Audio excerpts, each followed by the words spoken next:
Every club. Every day. The Global Sports Podcast Network. Hello and welcome to the Daily Newcastle. My name is Ian Mackay and I'm joined this evening by Ms. Joanne Ayres. We're going to do, following in mine and Mickey's footsteps, we're going to do a Mac and Joe Thursday mashup. Because the Brighton boys, who should have been around tonight to do our crossover pod, are all busy.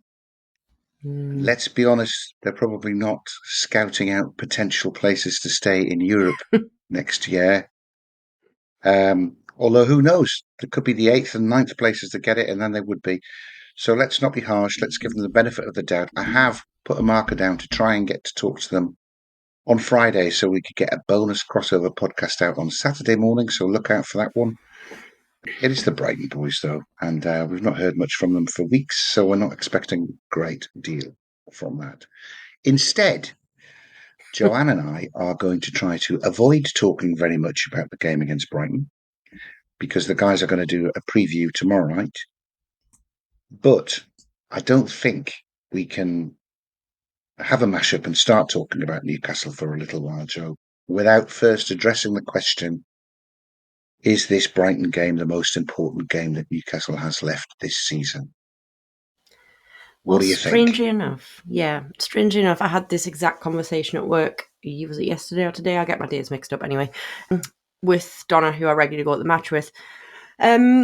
I would say yes, because this one is huge. Because I think if we win this, not only does our confidence and our kind of belief that we are definitely securing Champions League, because we're already kind of up there and positive and thinking we're going to do it anyway. I think if we get this win, it'll almost set it in our minds. I have said this one in Chelsea, but it's almost too obvious to say this one in Chelsea, isn't it, really? But I do believe that if we win this one in Chelsea, that's it, by the way. I don't believe there's any way we're dropping out the Champions League one. So I might put them on equal par, but yeah, it's absolutely huge, because if we do lose, let's hope that doesn't happen, obviously. If we do lose, it keeps us far too in the mix for our liking. We don't want to be in the mix, we want to be ahead. I'm just getting a bit distracted there. Anyway, yes, let's move on from that. That was strange. It was you that had somebody interrupting you when you weren't expecting it the last time, wasn't it? My child walked in the last time, so yeah. I've never had that happen. I've got my headphones on and somebody's shouting Ian from that side, and I really had no idea what was going on. Anyway, I would agree with you. The reason I think that it's the most important game is I think it's key.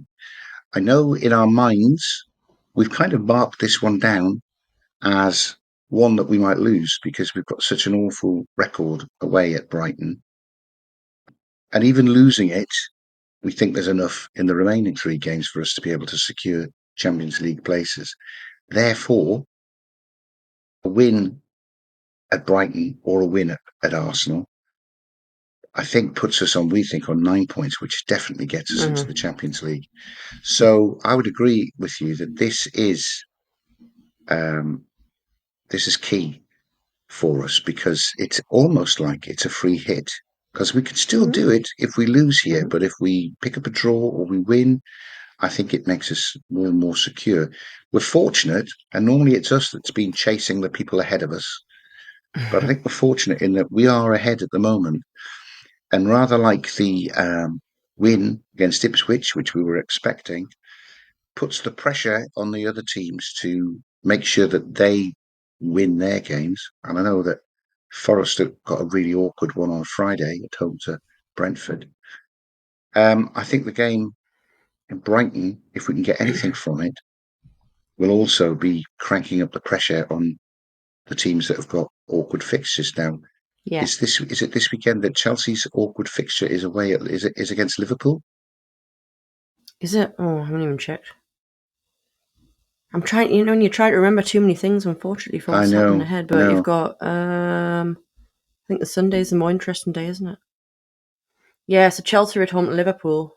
West Ham Spurs is irrelevant. Brentford Man U's irrelevant, yeah. If we lose, Chelsea drawing against Liverpool keeps them right in it. But if we can beat Brighton and Chelsea manage a draw at home with Liverpool, they've fallen 2 points further behind. So that's why I think this is This is got to be something that we've got to go for. Now, I know we've got an awful record there, but we have an awful record playing Brighton at home as well. And I'm thinking back to 2 years ago when we really needed to beat Brighton for Champions League qualification. And I wasn't there. I had to watch it on the television, but I had an absolutely fantastic night watching an own goal and Dan Burn goal, and we hammered them 4-1. Yeah. We were just better than they were.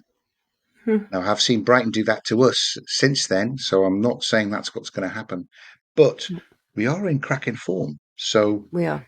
without previewing the game, Johan, It's all right. what do you think? What do you think the chances are of us going down there and actually putting in the sort of performance that we did in the Carabao Cup or final or away at Arsenal and doing a number on Brighton? I think it's Well, on. to say something that's completely obvious, we need to do better than them. We need to try harder. We need to be better. We need to want it more. Kind of facts on any game. But I think especially in these cup finals that we've got leading to the end of the season, that just has to be the case in every game, doesn't it, really? The Chelsea-Liverpool game is a bit of a strange one for me because Liverpool have won the title now. Are they going to slack off a bit? They don't need to care as much, and you do see it happening, sort of thing. They don't have anything to fight for. Chelsea will have something to fight for. And I think the only concern I've got with Brighton is they are technically still fighting for Europe. They've got the conference place that they can qualify in. So you've got them, Fulham and Bournemouth, I believe, who are fighting. I think they're only a point within each other. So Brighton have got something to fight for, unlike Ipswich and unlike some other teams. So we are now playing teams that, well, next two games specifically, isn't it? Brighton and Chelsea, who have really got something to play for. Arsenal, in a sense, haven't. They're pretty much... I think they're going to finish second. It's as simple as that. I just can't see them dropping. We've had this conversation, haven't we? I can't see them dropping the points out of second. I'd love them to. I want you to be right. Please let me be wrong. I just can't see it happening. So that's why these two games are the real pivotal games, because you're going to see the most fight, or I expect to see the most fight from both teams, not just from us. So it could make for two very interesting games. That's for sure. Well, I hear what you're saying about Liverpool not really having anything to go for and about Brighton having something to go for.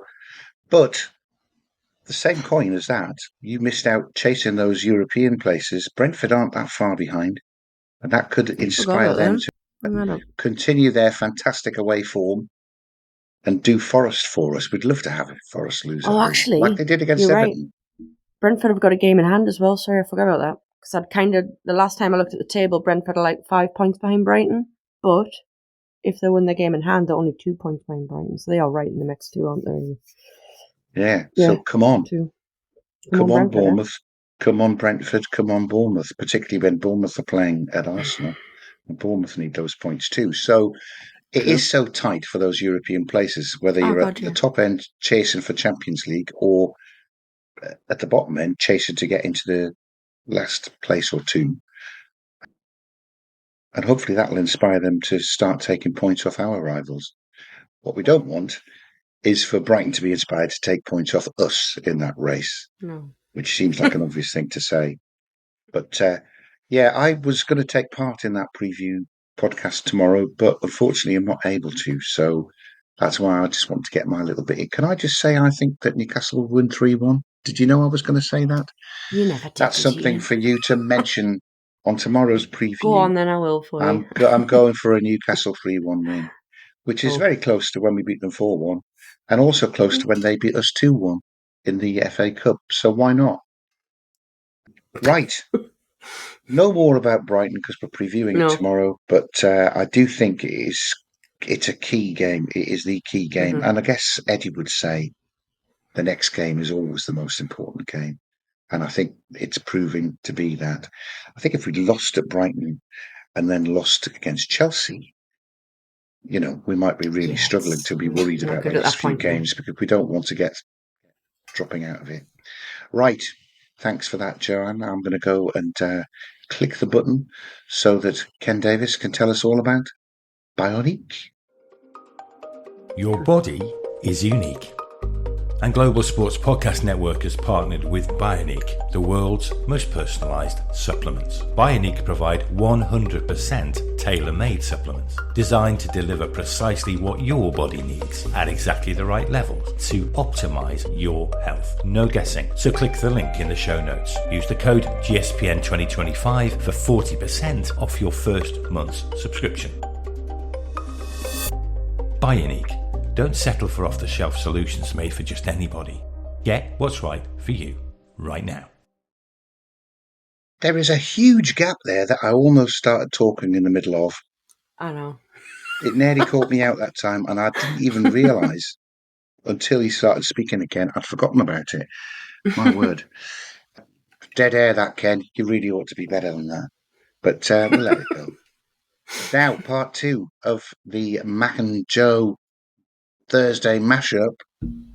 I think part 2 and part 3 are the same, really, because Michael and I had a chat about who was going to take over from Joe Linton in midfield if his knee injury proved to rule him out for these last 4 games.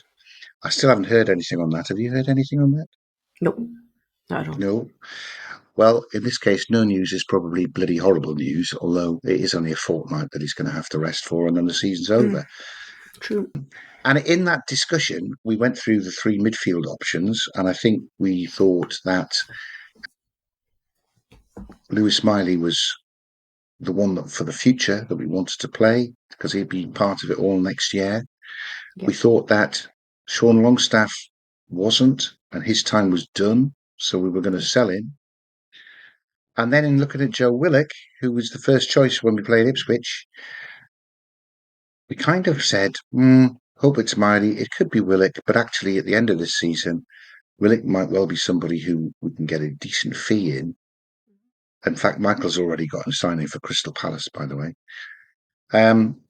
We can get a decent fee in to give him some first-team football, which he struggled to get at Newcastle this year, and he probably needs at the point of his career that he's at now. Because we want to be strengthening in midfield. We want to be bringing players in that are lifting, not only giving us more strength and depth for our hopefully Champions League campaign, but also lifting the basic quality of the squad.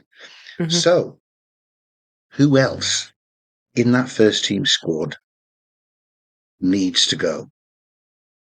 I don't mean has to go, or there'll be some that have to go. Perhaps we will come back to 1 or 2 who we might let go when we look at where we need to strengthen in part 3. But who else in that first team squad, Joe, do you think has had their time at Newcastle and we really ought to be trying to ship them out? It's a tough one, actually. You guys have made some good points on midfield, by the way. I'll just kind of put my little 2 pennies in on that before we move on from there. But I'm absolutely with Miley being the backup, by the way. I would 100% be starting him without question. Willock, I do agree, could be sold on for a decent fee, and I could see him going back down south, so Palace is probably a good shout from Michael there. And I have heard on the grapevine that Longstaff will pretty much definitely be leaving. And then you know what it is? I don't blame him. He's a good guy. He can still do a job somewhere else, and he's really not going to get a lot of game time for us moving forward. And he'll know that, you know what I mean? So to kind of back up everything you've just said, I do agree with a lot of that anyway. I'm trying to think of like who else. So are we talking like just anyone in the squad at this point? Are you talking like, are you thinking anyone as a regular starting 11? Would we? Well, I mean, I'm no, not regular starters. We've got a 25-man squad. So anybody in that 25-man squad that is not, and you're not excited by if they're sitting on the bench to come on. I mean, I think that we need to keep hold of Pope, even if we do get a replacement goalkeeper. But Martin Dubravka, for example, is somebody who needs to be moved on. I think he will be. I think he'll want to go though, won't he? Again, he's someone who can still do a job somewhere else as well. So let him go, really. But it really depends on Pope as to what sort of position he wants to play in terms of if we're going to buy in a more experienced goalkeeper who's going to automatically be number 1. Is Pope going to be happy dropping down? If we don't, and we'll buy a younger goalkeeper who is going to be more like learning from Pope, and Pope still is with number 1, that obviously would fit him better. So I think that's a bit of a situation based entirely on who the goalkeeper is that we bring in. I know we've got like about 6 million goalkeepers on the books, by the way, so we could probably get rid of literally an entire handful of them and still have a few left over. Apparently, is Ruddy staying on, but is it like something weird, like a How goalkeeping coach role or it something? Or it was weird that he was signed in the first place. To be honest, I think he it might was need very his weird. contract to be renewed. The English goalkeepers there Hmm. could have a role in making up English quotas Yeah. to go into the Champions League, but I don't think Ruddy's there for that because I don't think he made it Hmm. into. He's not in the first 25, is he, or is he? Can't remember if he's in the first 25 or not. He's not, is Anyway, he? the No, surely goalkeeper not. is the current number holder of the number one shirt is Martin Dubravka, and I think He that is. we should thank Martin for his service. We renewed his contract. We don't know for how Mm. long, but if it does go over the 30th of June, perhaps his move to Saudi is still on, and perhaps there'll be a little fee coming for him. Oh, it was. It was a 1 year extension, wasn't it? And I did say the second I heard he'd signed it, I was like, surely that's just so we can get some money from. Like, I don't know. You don't know, do you? You don't get told. You're just like, No, oh, he signed no, a well, 1 year extension. No more information. we'll have to see it. It Now, is. It's. in defence, Mm-hmm. who are we thinking about in defence?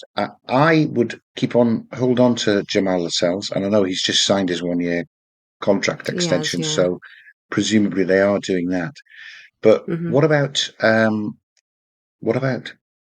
Emil Kraft, third Kraft and choice Target are right my back, two let's thoughts. say, Yeah, and Matt Targett, third yeah. choice left back. I mean, I don't know many people that want to keep Target, and I feel a bit sorry for him in a way because it's nothing that he's done personally, is it? um, But he's but not reliable. He's been injured so he's many not. times and No, taken so no, long to no. come back. Oh no, I completely understand why people want rid of Target. By the way, I just feel a little bit sorry for him because I'm sure it's not like a personal thing. But I mean, no, Target surely has to go if we can get anything for him. I don't know. Kraft's a bit of a weird one, because I really love what Kraft did for us when we did have so many injuries at the back, and he came in and he played such an important role that he really pulled off that people didn't expect him to. Was more kind of the thing. And I don't know whether it's just that kind of more of a soft spot for him because he did that. And because we know he can, and I don't know how old Kraft is, I'm not going to lie. Do you know how old he is?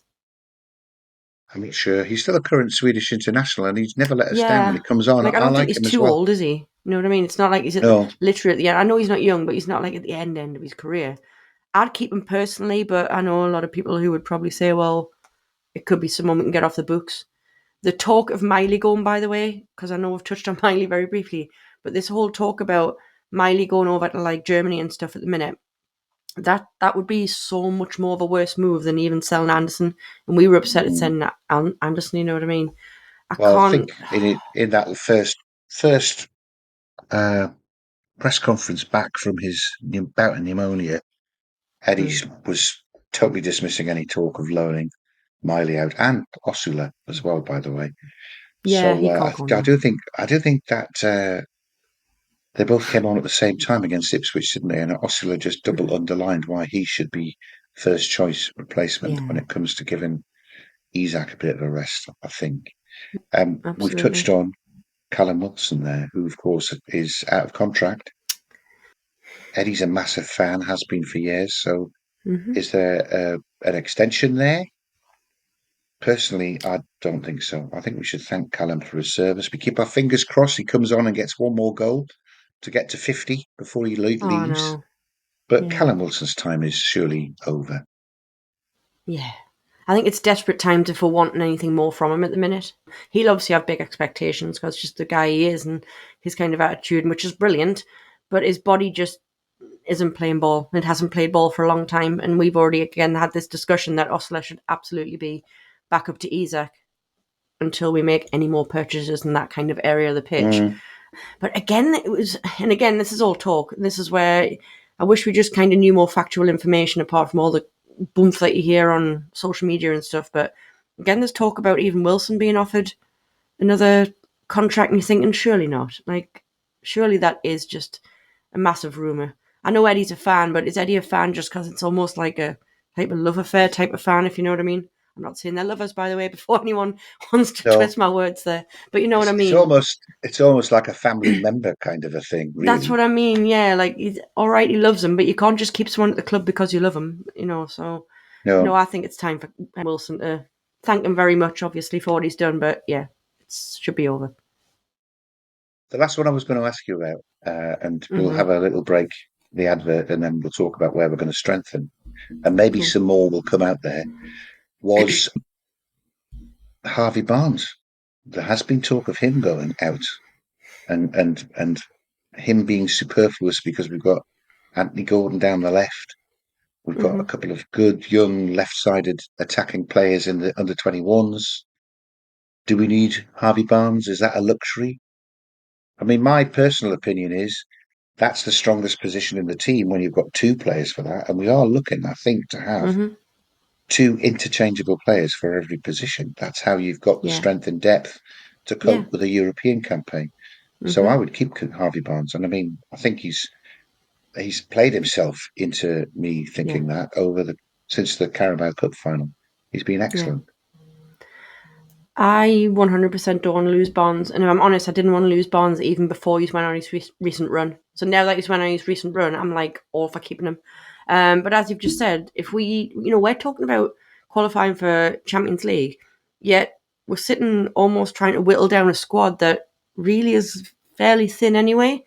Like you said, Mm-hmm. we really do need quality across the pitch, and not just one real quality player and then an all right backup.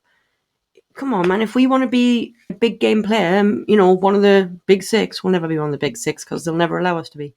But you know what I mean.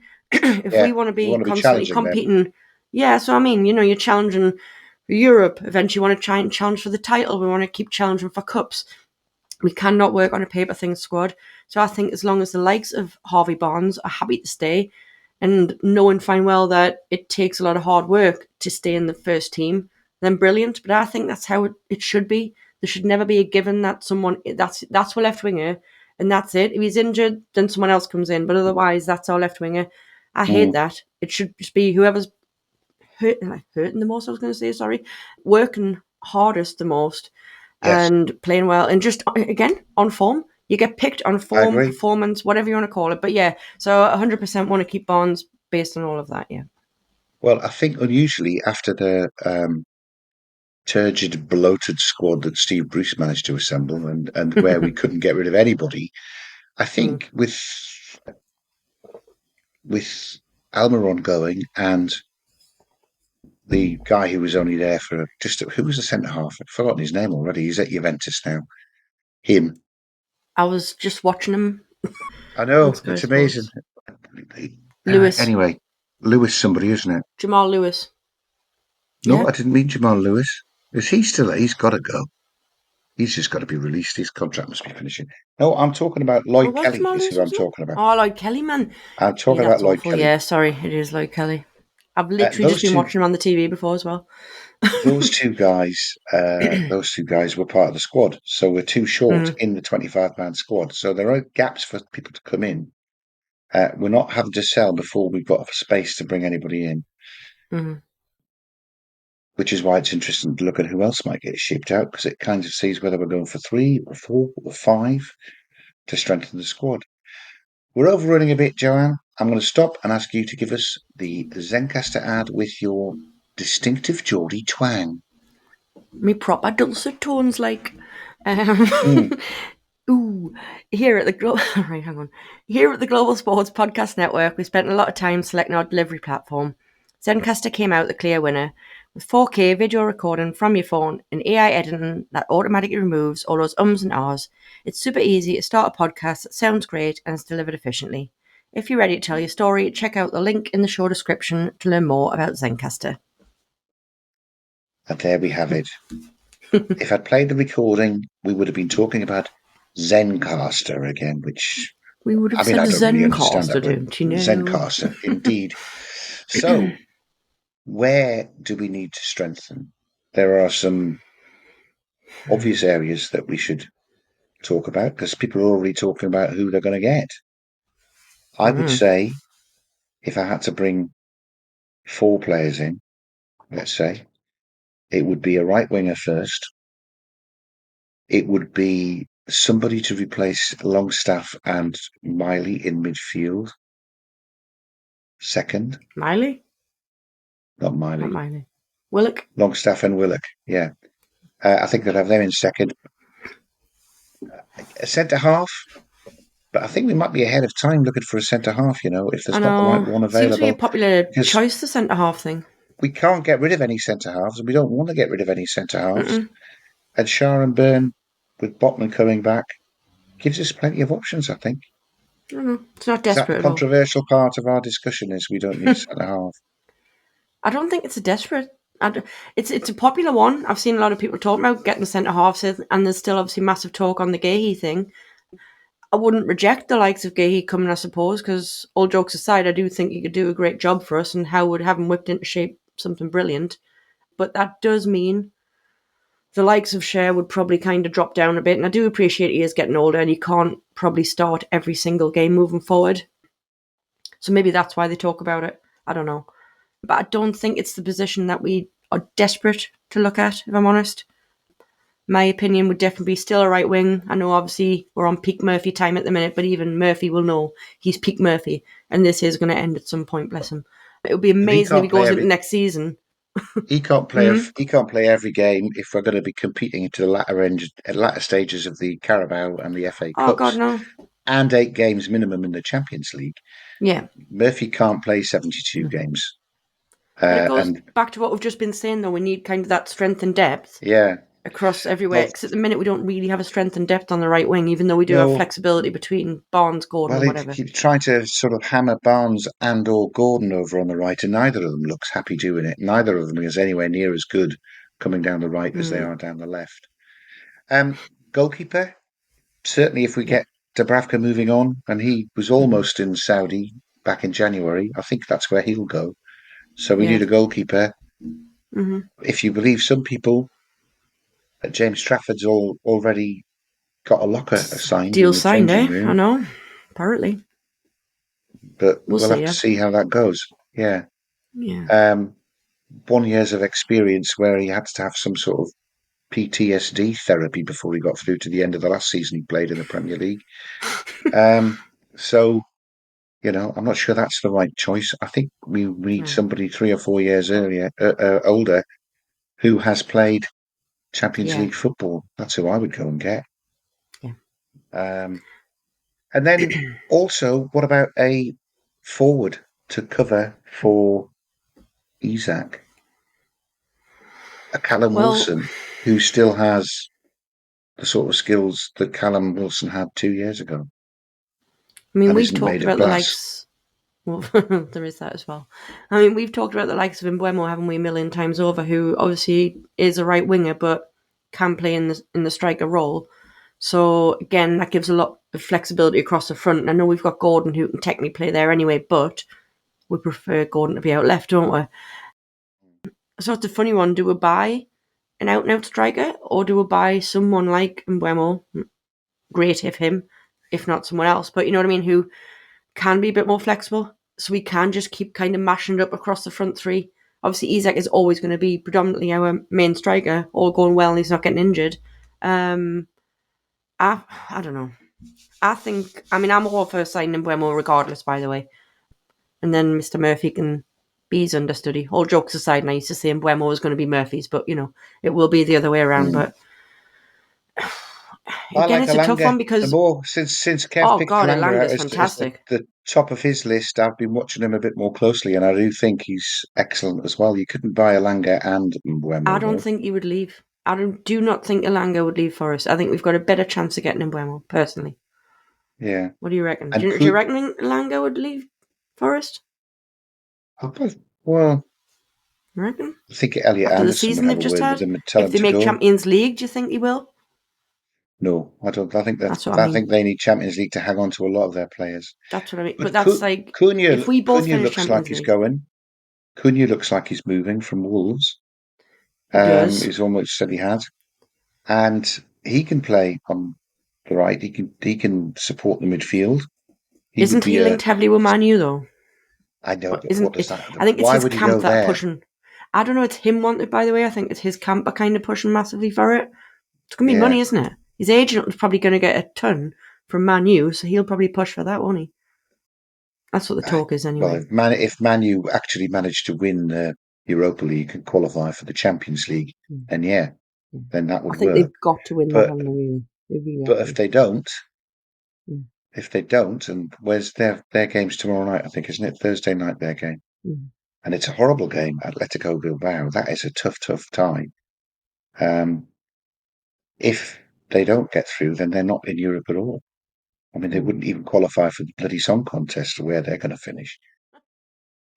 Anyway, so that's our little chat about where we need to strengthen. I don't know if we have picked anything different to what other people are talking about. I think we are being a bit different, saying we don't need a centre half because Eddie's been chasing one for more than 12 months. Mm-hmm. I do think we need a right winger, and I think if you get the right player, you can have a dual purpose who can maybe cover right wing, cover centre forward, cover midfield. Those guys are out there. But anyway, that's us all mashed up, Joe. And you're finished in plenty of time for the rest of your evening. So thank you very much indeed, everybody, for listening. Please let us know in your comments about who we should be targeting, or what positions we should be prioritising for the strengthening, who you want to see the back of in the squad. Is there somebody we haven't mentioned that you think will bring in a super big fee? Janali, for example, who you'd let go to try and have a lot more money to spend? Is that what it's going to take? Do we need to sell one of our superstars to have 300 to spend instead of 150 and really build up a squad that can challenge for the Champions League next year? Discuss. I suppose we'll find out and have more talks about that later on in the summer. Thank you very much, Joanne. See you soon. Later. Every club, every day. The Global Sports Podcast Network.